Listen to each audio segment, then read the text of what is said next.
Welcome to the Daily WIP, where we discover everyone is becoming a media company. On the show today, we talk about volume of creation. Today, I want to talk about how the industry is changing quite dramatically, where every company is really trying to be content first. This is manifesting itself as every company is trying to be a media company.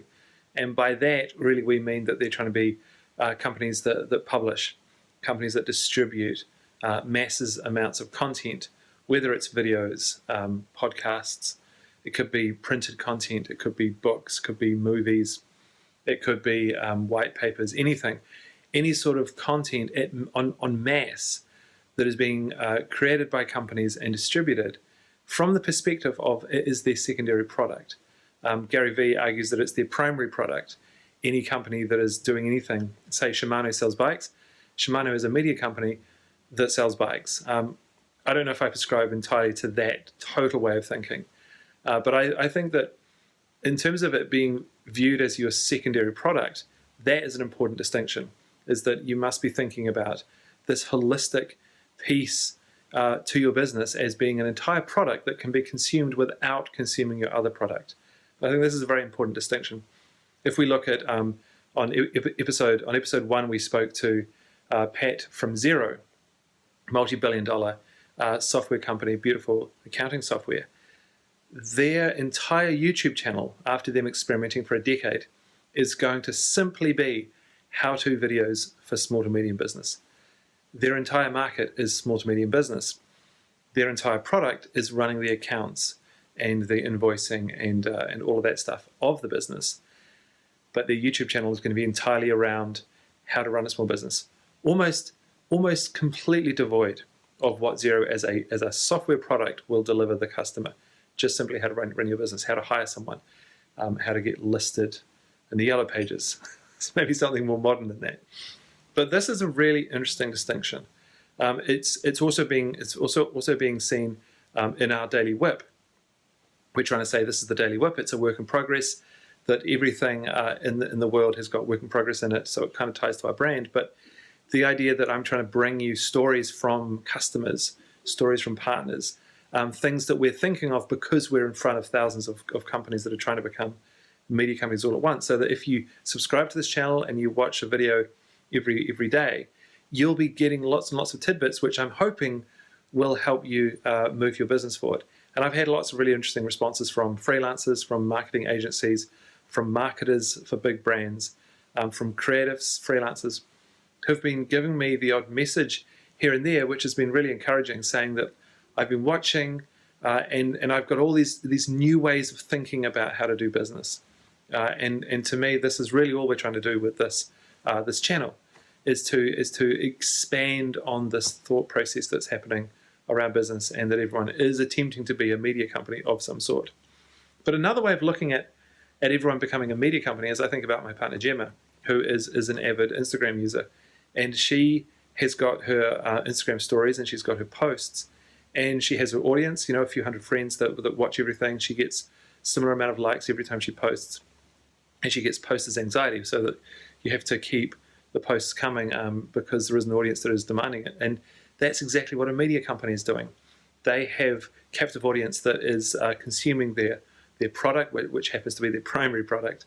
And you have to keep that audience going. I think the major difference, and I was discussing this with Andre today, in our company, is that a media company is monetizing the content primarily. So they're monetizing the primary content. Their content is their primary product. Whereas everyone else, a brand or someone, Shimano, for example, again, they're monetizing bikes through the content. So their content should be lead generation, it should be retention, it should be all these other things, all these other business reasons under the hood.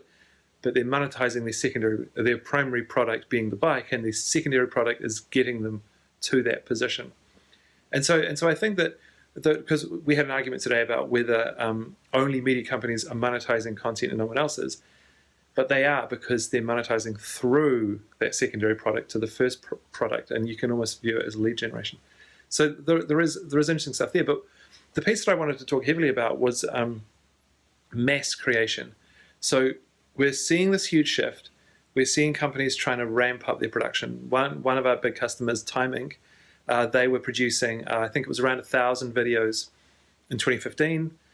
We partnered with them to help them speed up production and not change their budget, which is a huge thing to think about.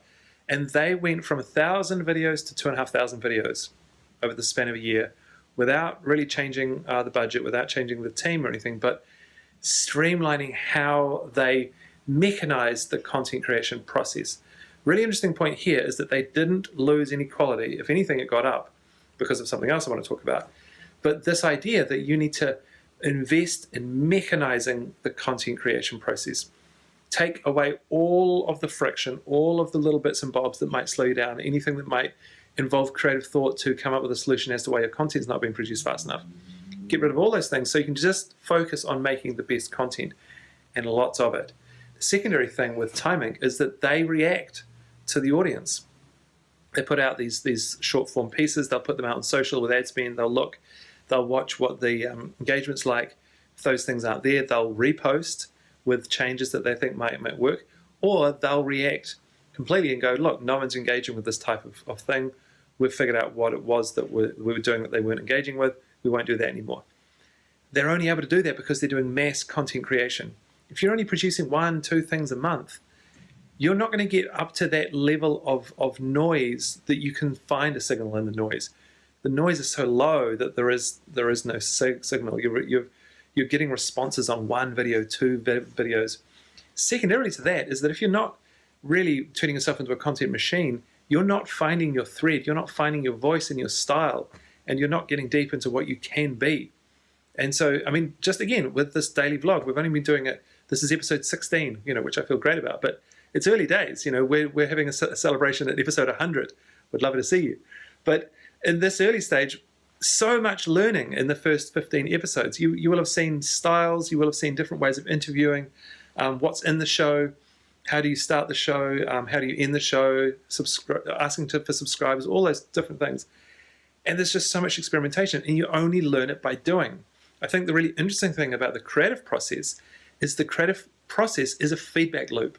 You try an idea, you react to it, you think about the next one, and you keep going, ba-boom, ba-boom, ba-boom, over and over again.